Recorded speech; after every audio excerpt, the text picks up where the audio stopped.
بسم الله الرحمن الرحيم الحمد لله رب العالمين وأفضل الصلاة وأطيب التحيات وأتم التسليم على حبيب قلوبنا سيدنا محمد وعلى أبيه إبراهيم وعلى أخويه موسى وعيسى وبقية إخوانه من النبيين وآل كل وصحب كل أجمعين. اللهم أخرجنا من ظلمات الجهل وأدخلنا بنور العلم وارزقنا الأناة والحلم ومتعنا بسعة الفهم عنك يا أرحم الراحمين. Dear respected brothers and sisters in Islam, in all Muslim world, may Allah bless all of you and grant all of us with a strong faith, long life, good health, inshallah.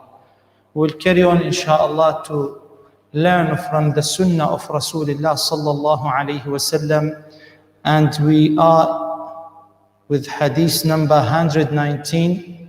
The reference of this hadith, volume number 1, book number 3, the book of knowledge, hadith number 119.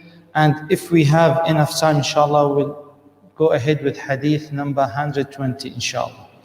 This few hadiths last week and this week mention about the amazing Sahabi, Sayyidina Abu Hurairah, Abdul Rahman ibn Sakhr al-Dusi.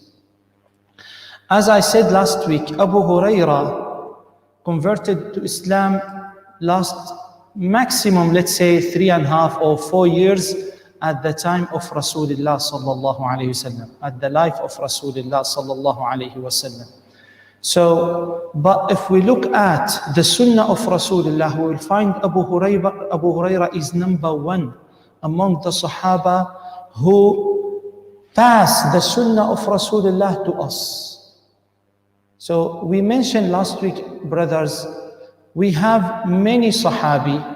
The Sahaba said about 10. Those 10 narrated more than 1,000 hadith from Rasulullah sallallahu alayhi wasallam. They have a special name, Al-Mukthirun. Al-Mukthir, that means he narrated many or too much ahadith.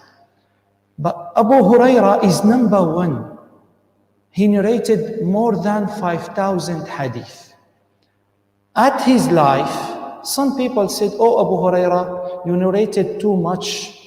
And every time, everything you said, Prophet Muhammad sallallahu alaihi wasallam, Prophet Muhammad sallallahu alaihi wasallam."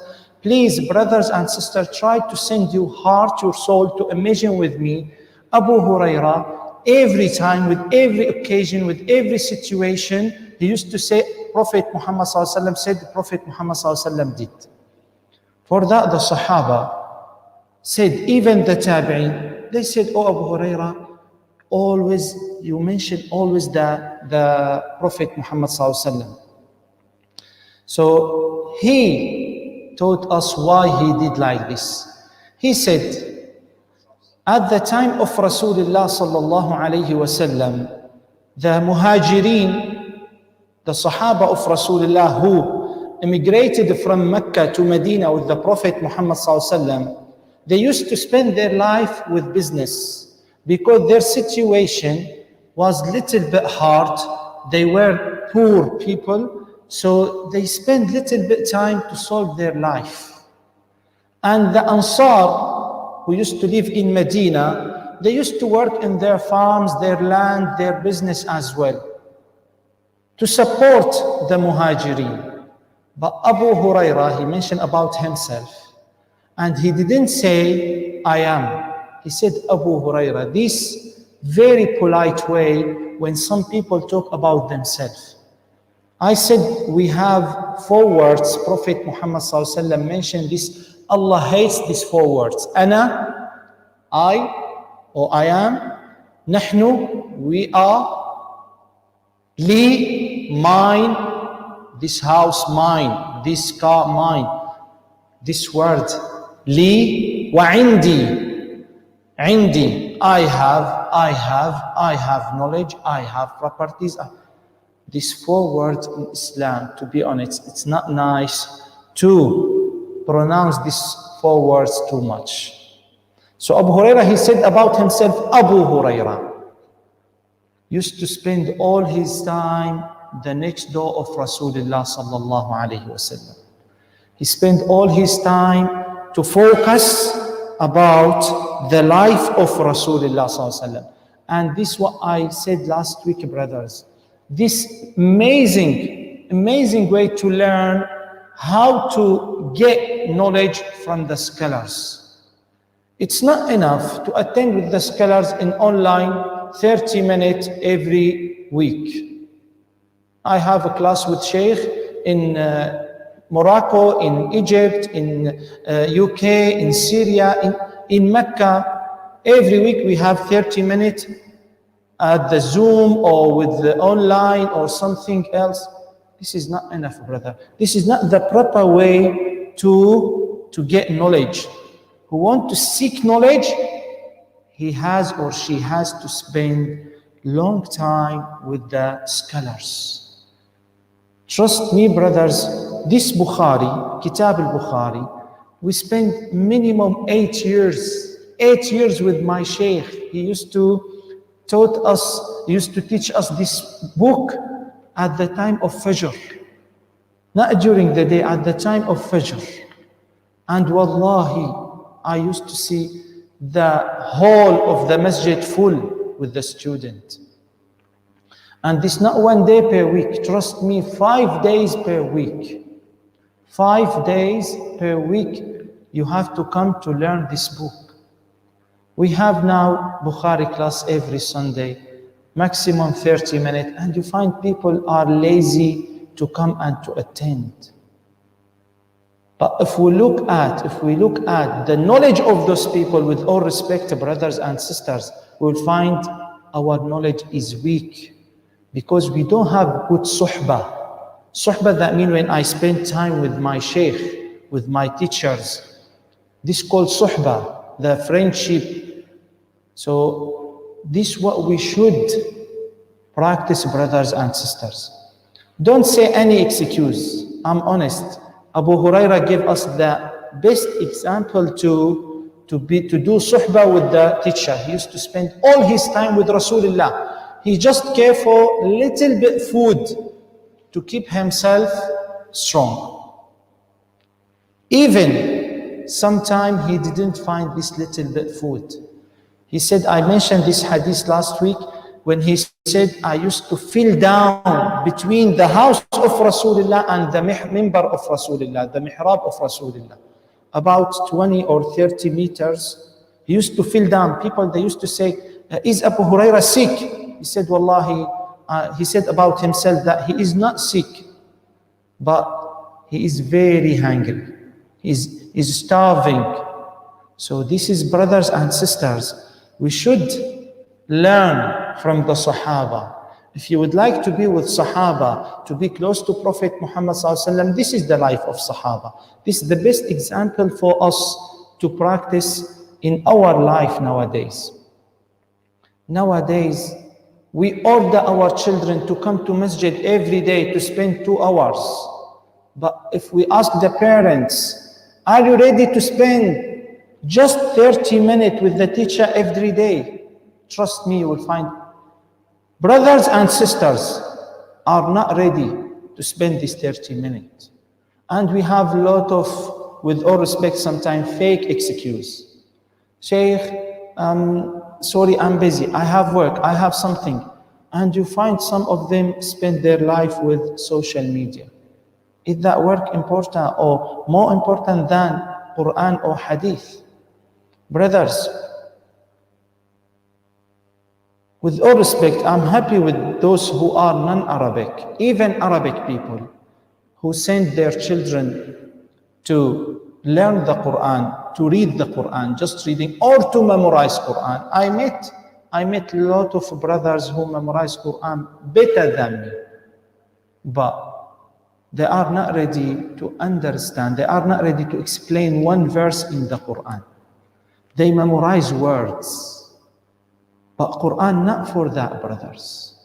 Yes, it's nice to keep your children, to keep yourself as a hafiz, to memorize Quran.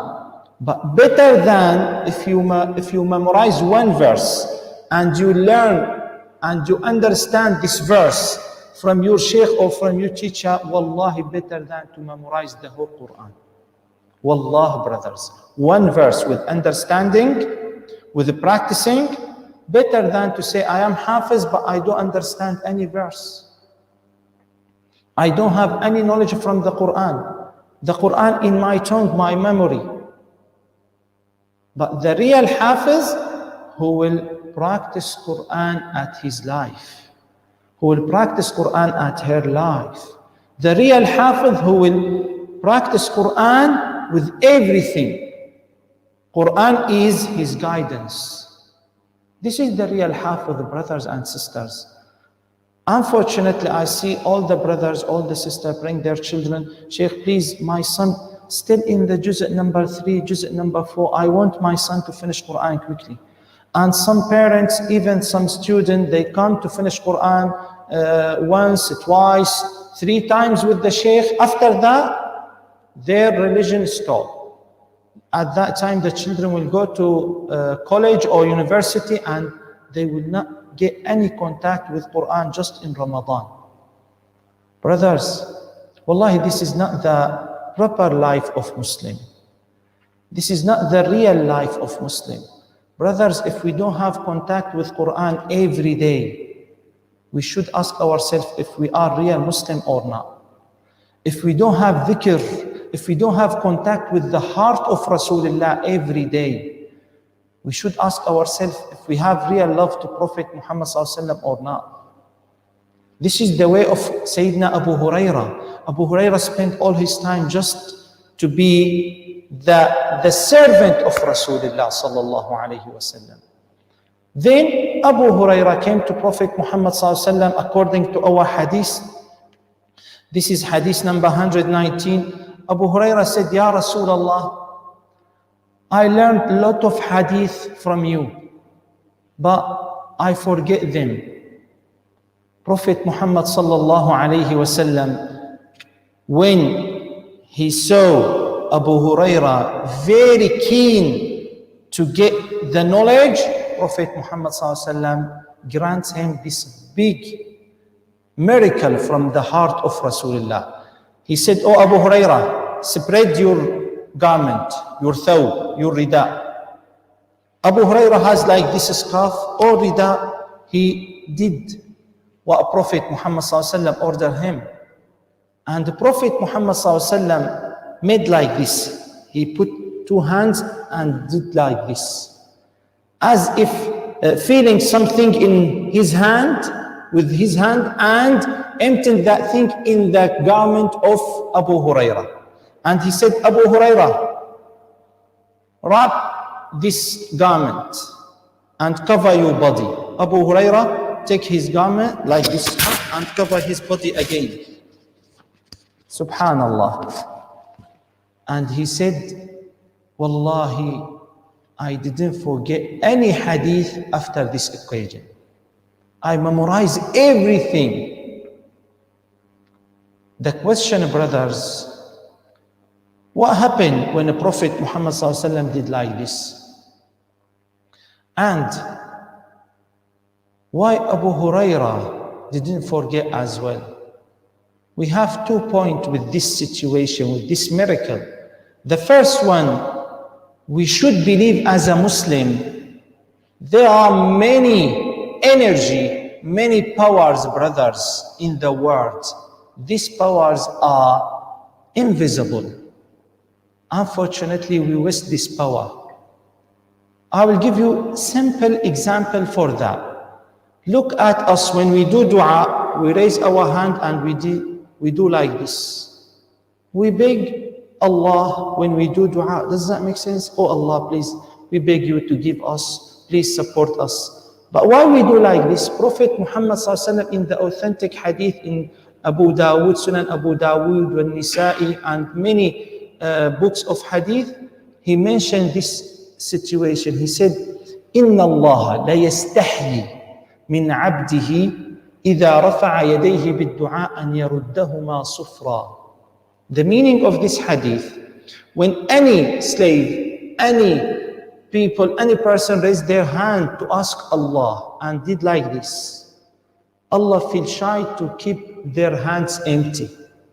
Allah will make their hands full with some power, some light. This power maybe keep your heart safe, keep your body safe. Maybe this power will support your faith, will support your knowledge. For that we do like this after dua. Does that make sense? Even the authentic hadith that Prophet Muhammad ﷺ, he used every night to recite Ayat Kursi and Qul huwa Allahu ahad, Qul a'udhu bi rabbil falaq, Qul a'udhu bi rabbin nas. After that he used to say this dua, Allahumma أعوذ بكلمات الله التامات من شر ما خلق وما ذرأ وما برأ ومن شر ما ينزل من السماء وما يعرج فيها ومن شر فتن الليل والنهار وطوارق الليل والنهار إلا طارق يترك بخير منك يا عزيز ويا غفار. He used to do this dua with this recitation, and he used to blow at his hands sallallahu alayhi wasallam like this. Then he used to wipe his body, and sometimes he used to wipe the bodies of Al-Hasan and Hussein. What happened when we do like this, brother?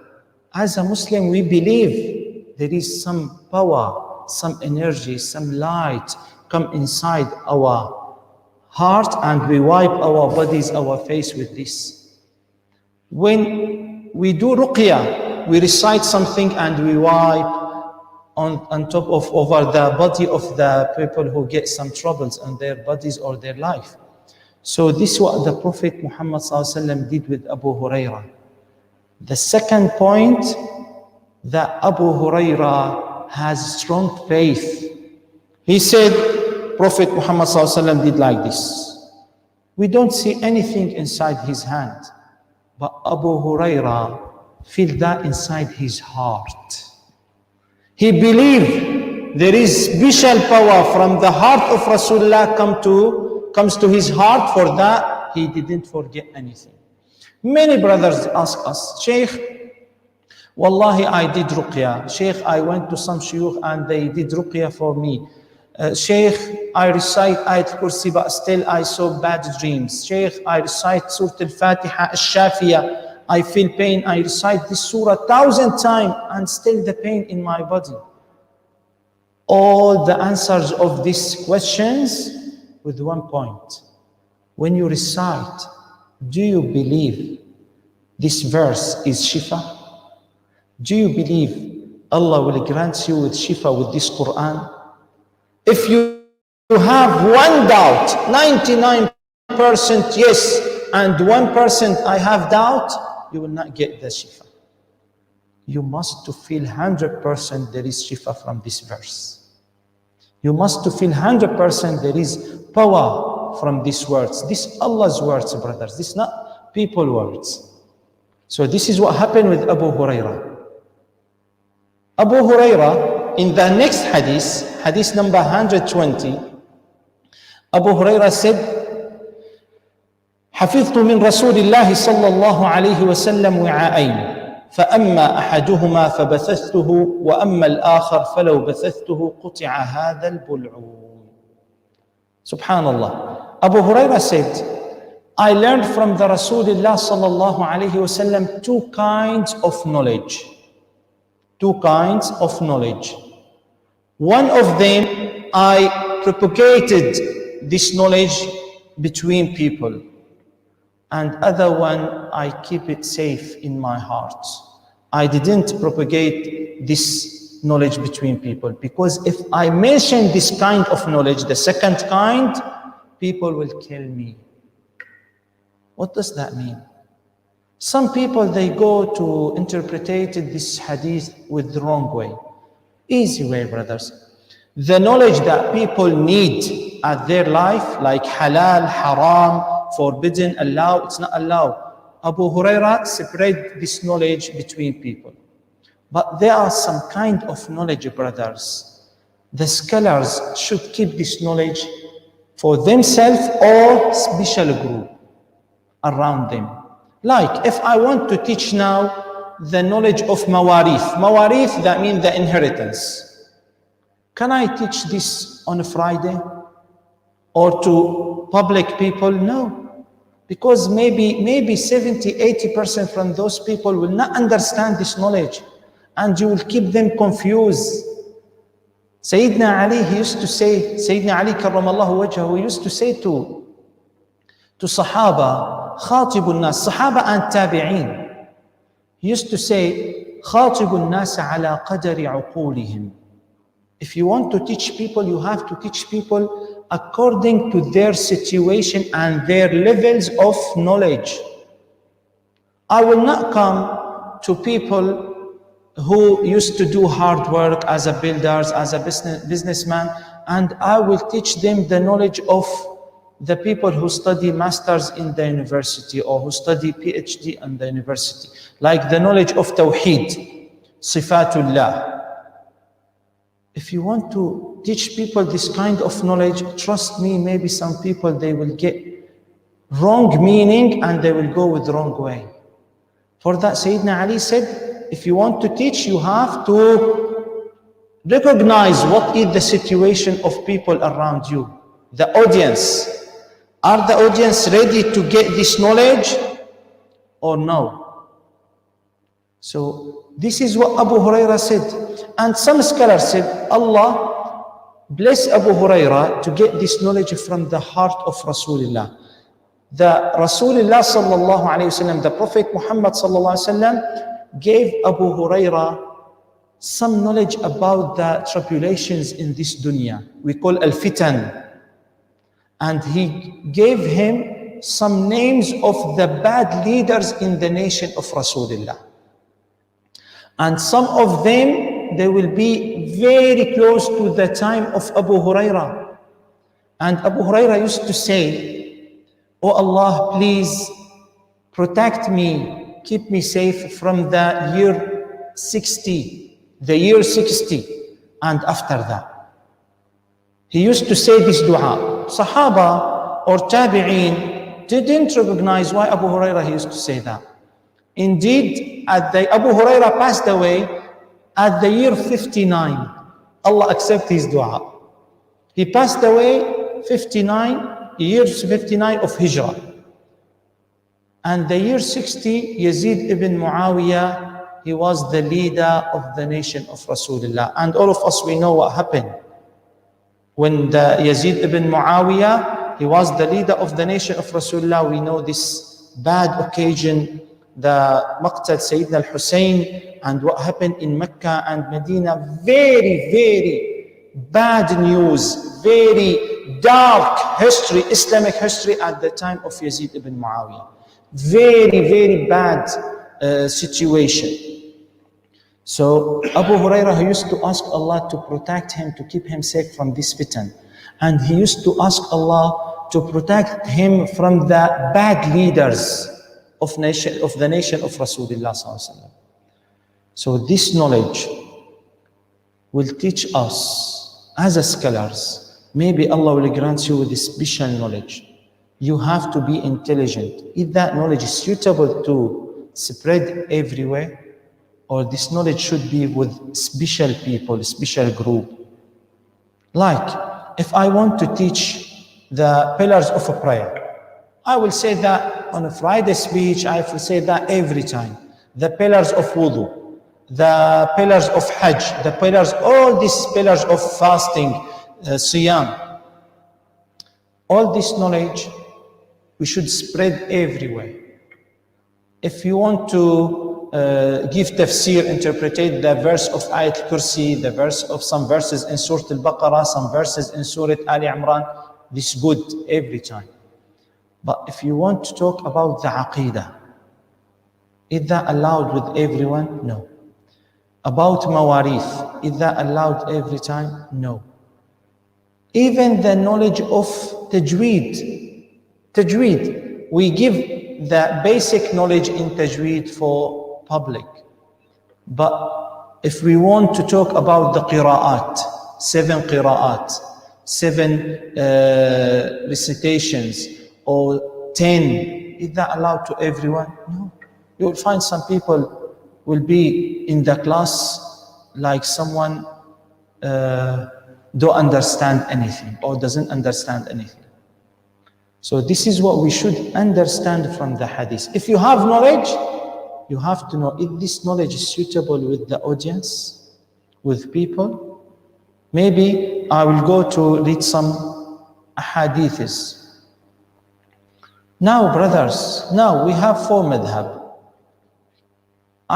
Some people ask me, like in the UK, in Birmingham, majority people, maybe 90% of people are Ahnaf. And if those people come to ask me with any mas'ala, any, let's say, fiqh mas'ala, shall I answer them in the Hanafi madhab, or I have to answer them in the Shafi'i or Maliki, or I have to explain 4 madhab? To be honest, I will look at that person who will come to ask me. I will give him the answer suitable with his situation. This, you are Hanafi, this is your answer. That's it.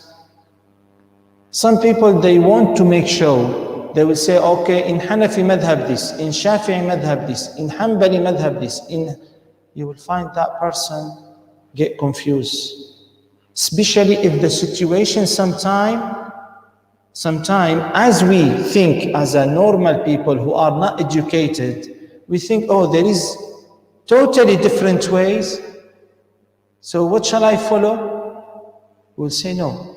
This is the rule in Hanafi madhab, that's it. May Allah bless you. Practice that and may Allah accept you. That's it. But if I have a special class, no.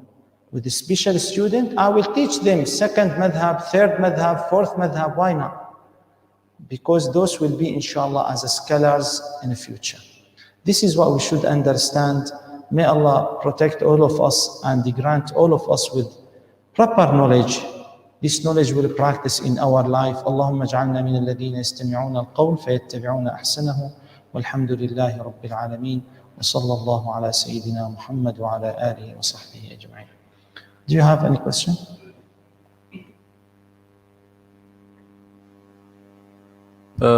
One question is, there's a flu medicine for children. Yeah. They said it's got gelatin in, and they use it through the nose. Should parents give it to their children, or not give it to the children, or should they avoid it? Good question. To be honest, they contact with me as all the parents for my son. Before I went to GP, I contact with pious doctor in the UK. He is Muslim doctor. And I asked him about this situation. He said, Sheikh, it's 100% not halal. 100% not halal. And he sent me that some evidence what the Muslim doctors make like test for this medication, and they found this gelatin will not change, will not convert to something else. So we'll keep the gelatin with same situation, because some scholars said if the gelatin changed during the let's say chemistry situation, at that time it's allowed, but this gelatin will not change. And he said, this doctor said about himself, I didn't give this medication to my children, or this flu. So this is what I did. When I went to GP, I asked the doctor there or the nurse. She said, yes, you are right. There is gelatin of this medication, and there is other kind, but we cannot give you this kind for the religious reason. I said, no problem, I don't need it. If all the other children will get this medication, that will be good. So inshallah. So it's optional for the parents. If you want, they'll give you. If you don't want, they will not give you. And if we see that forbidden, haram, we will not get it, inshallah. Another question, Sayyidi. For normal people to be giving Islamic rulings, like fatwa, is this allowed or not allowed, and what advice do you give? Allah, this big issue nowadays, subhanallah. Brothers, sisters, wallahi, as a real believers, as a real Muslim, we should control our tongue. Especially nowadays. If you talk about IT subject, you find some people who has knowledge will talk, other people will keep silent. If you talk about economy, who has knowledge will talk and other people will keep silent. When you talk about religion, subhanallah, you will find all people are scholars. Everyone has little bit knowledge will share. With all respect, I don't mind to share, but share with right way, not with wrong way. And some people will say for something dislike is forbidden. It's dislike, it's not forbidden. Big difference between forbidden and dislike. And some people will say for something it's like as a fard, as a compulsory. For that you find, with all respect, brothers, majority people don't have proper knowledge. If you don't have a proper knowledge, it's not allowed to give any answer for any issue. There is hadith, من تطبب بغير طب فهو ضامن. What does that mean? If you answer any question without knowledge, without proper knowledge, it's not allowed to say, I heard in the YouTube, I heard from some friends, my parents. This is not proper knowledge, brothers. Proper knowledge when you sit and look at the books and study and spend long time. Even when you study by yourself, you have to go and discuss with the scholars, is my information right or wrong? Because sometimes we read something and we think, oh, I have good informations. When you sit with the scholars, you find all your informations wrong. Your understanding wrong. So this is what we should recognize, brothers and sisters. And this happened at the time of Rasulullah.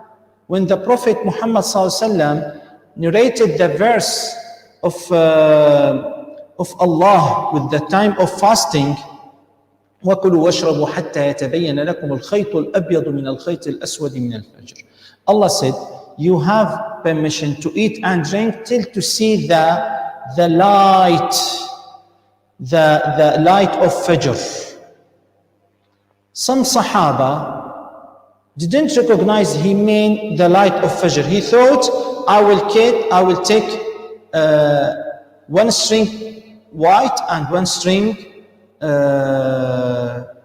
black, and he put them next to him.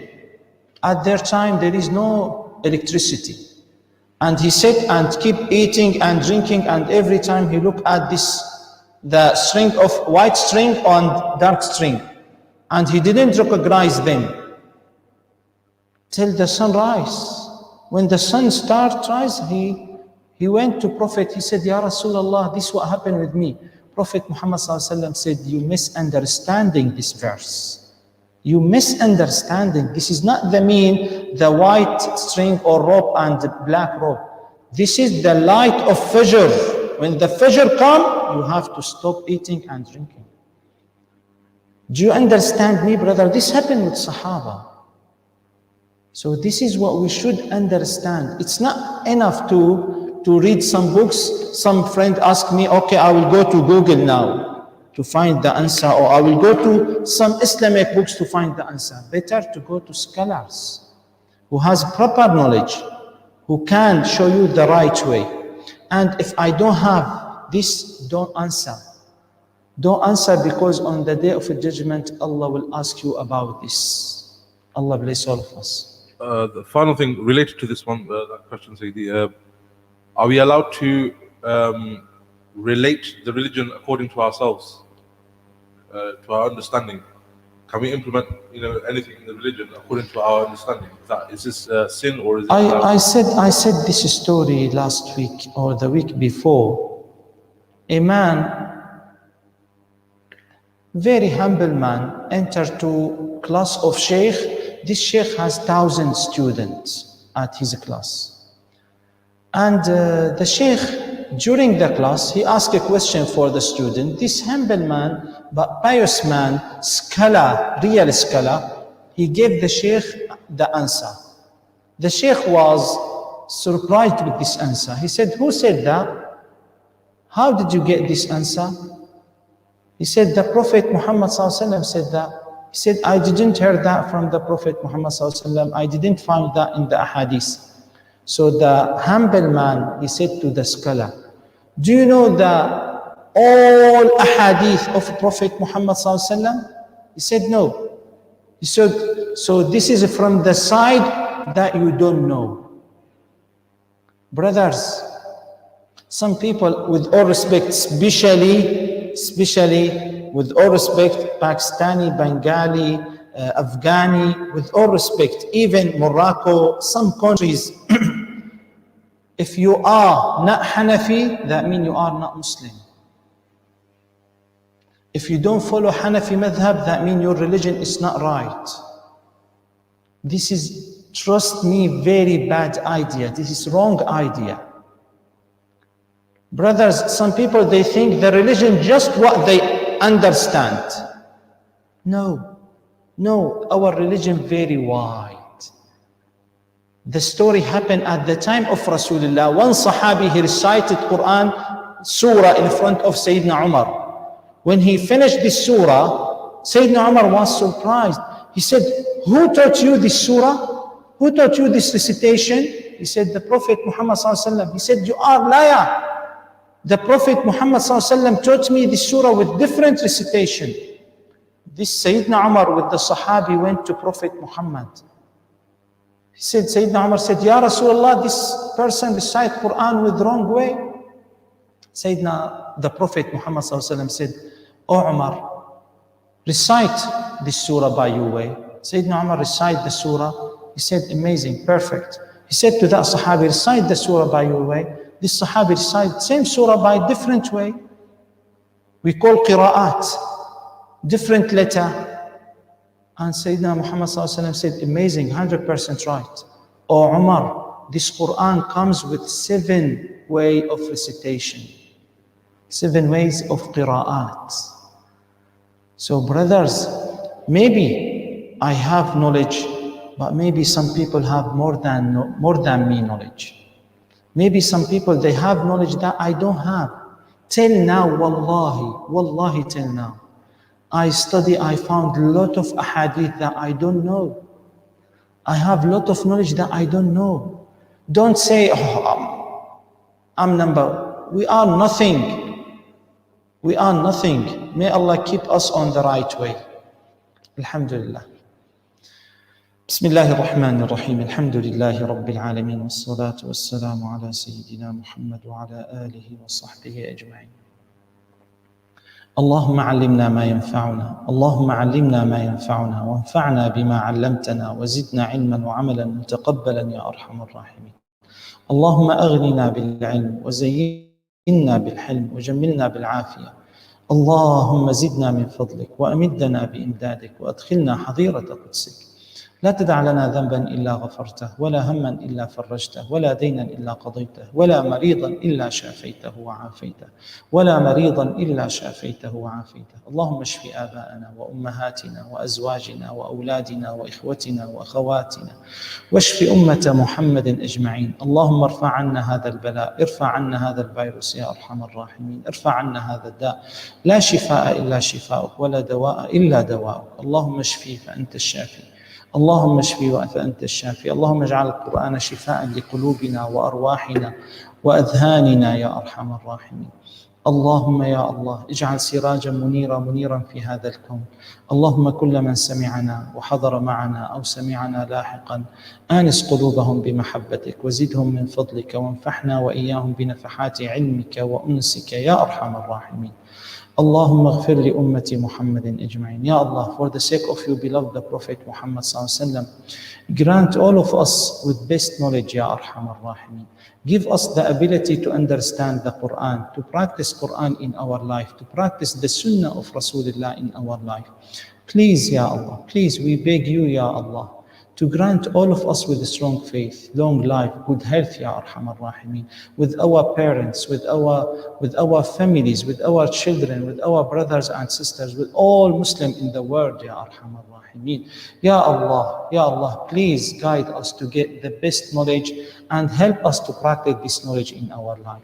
Please keep all of us on the way of Rasulullah sallallahu alaihi wasallam. Ya Allah, please give shifa to all the brothers who are struggling with every disease, Ya Arhamar Rahim. Give shifa to all people on the world, Ya Allah. Please solve this coronavirus, Ya Allah. We believe that the shifa, the cure will come from your side, Ya Allah. Please give permission to cure this problem, to cure this disease soon, Ya Arhamar Rahim. اللهم فرج همنا واغفر ذنبنا وارض عنا وعن والدينا وعن أمة محمد أجمعين. سبحان ربك رب العزة عما يصفون وسلام على المرسلين والحمد لله رب العالمين.